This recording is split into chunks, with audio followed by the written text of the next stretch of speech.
আব্বা, ও আব্বা, কি হচ্ছে কি বলছু?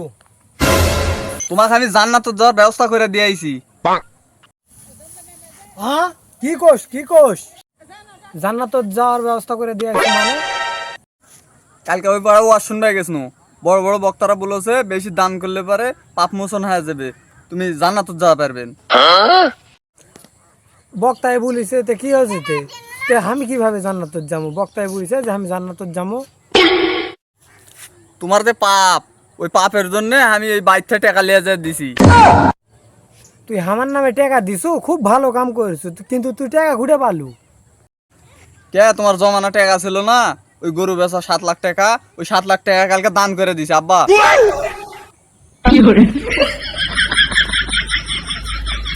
আব্বা এত তাড়াতাড়ি জান্নাতে চলে গেল, কত তো ঠিকই হলো।